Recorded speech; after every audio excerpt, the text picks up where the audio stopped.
Alright, moving along. The Solar Cavalier. We got a Corvair powered dune buggy. These were so popular. California Clipper. It's not a Myers-Mansk. The Manx style buggy, built 6970, has a Hadley chassis engineering kit to make the Corvair drivetrain. Other market. Original built and regularly used at Silver Lake Sand Dunes in Michigan from 1970 to 2003. Retired to street use. Many people made them, but the Myers-Mansk was by far the most popular, I think. Seems to me. A 140 with a generator.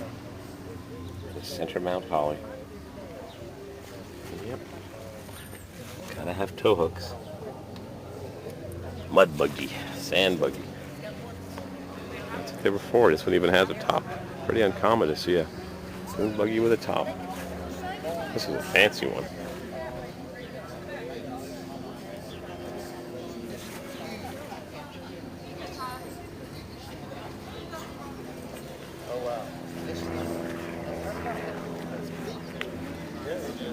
Corvair Corsa 65.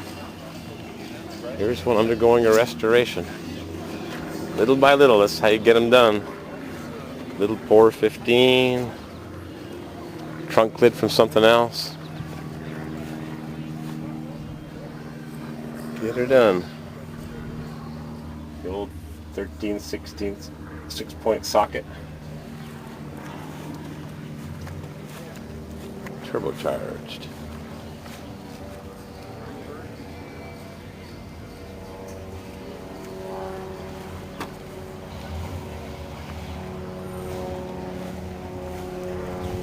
Big block Nova's rolling in.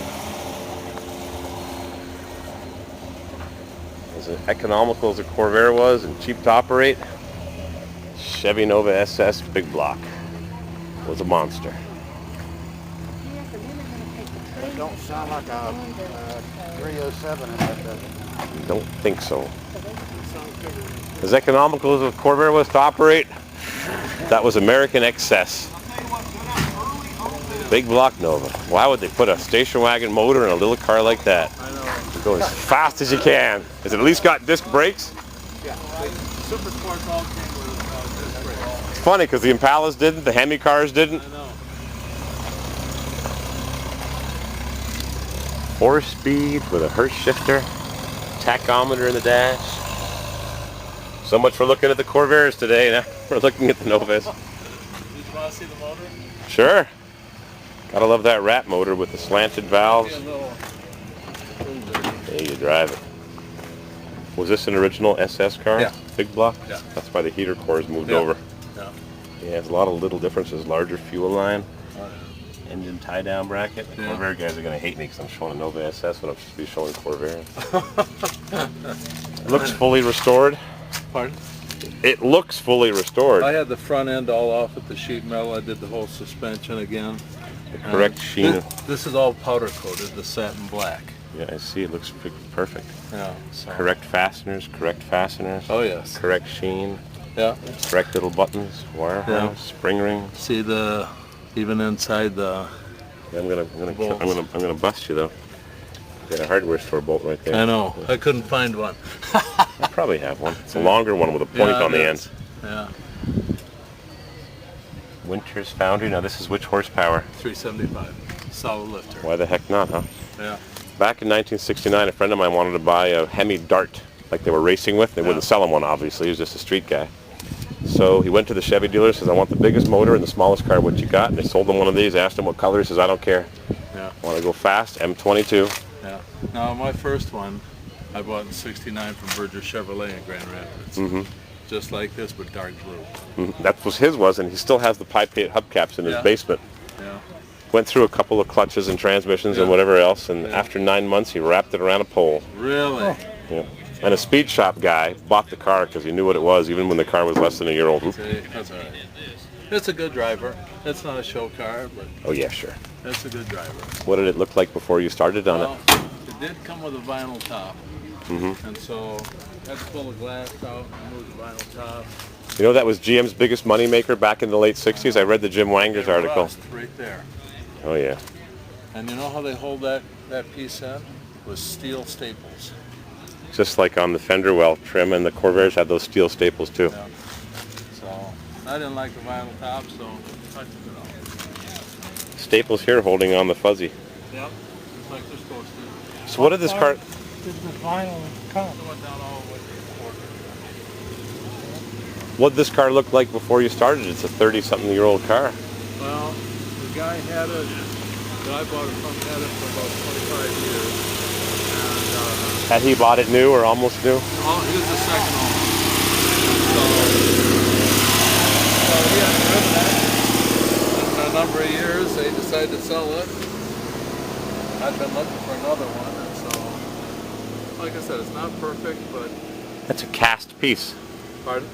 The trim is cast. Yeah. As opposed to a stamped aluminum, because sometimes GM would use castings or stamped or aluminum or stainless steel. 12 bolt, of course. Oh yeah. The square tip tailpipes with that proper cut. Yep. 375 horsepower. There's a guy near me that bought one of these brand new with a 350 horse. Yeah. Bought it brand new, black. I said, why didn't you get the 375 horse? He says, 350 was enough. Well. And it's got 30-something thousand miles. I like the sound of the solid lifters myself. Can you crank that baby up? Can we hear it rattle?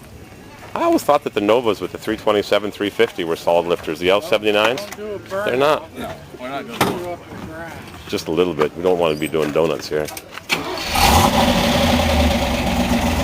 Nothing beats the rattle of 16 lifters clattering away, huh?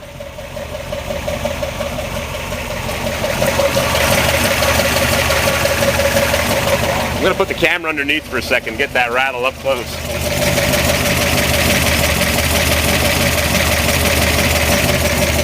Isn't that sweet?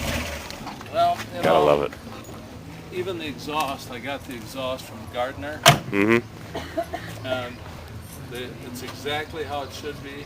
I see that. They tell you how far to push the muffler on, Mm-hmm. the exhaust pipe, which way the bolt has got to go, the U-bolt has got to go. I've got an 84 Suburban diesel here from California with all original exhaust, and the tailpipes have a little bracket, little bump riveted on that slides into the muffler in a little proper groove so they orient perfectly. Yeah. I just changed one muffler after 30 years.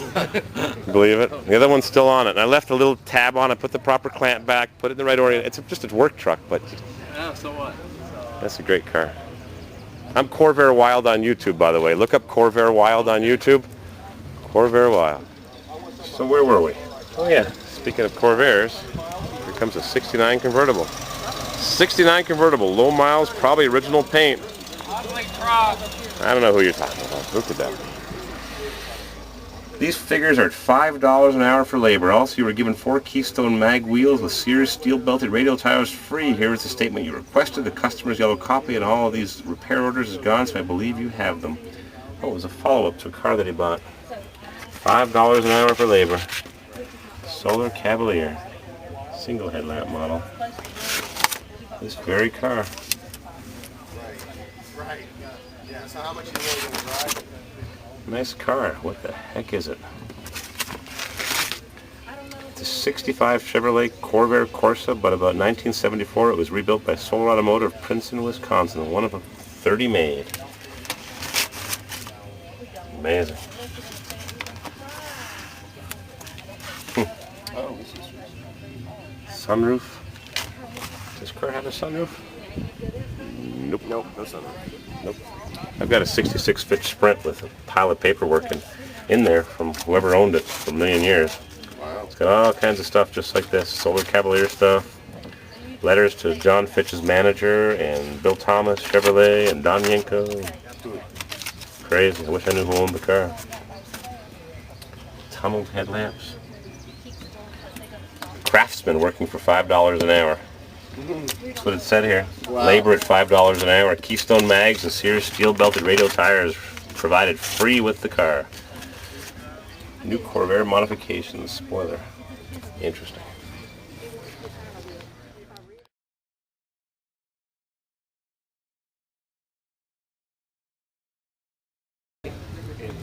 It's great to hear the history. Wife was afraid of it. There was a guy that's got one at the car show where I live in the Adirondacks.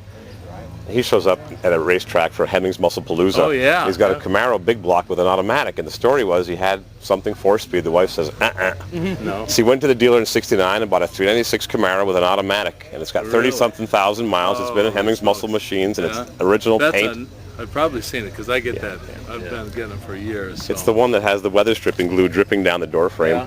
And he mentioned, he says, that's the way the car came, and that's the way it stays. I'm Corvair Wild on YouTube. Okay, very good. Thank you for bringing your solid lifter 375 horsepower Nova. As Shakespeare would say, sound and fury signifying a lot. Isn't that how it went? So.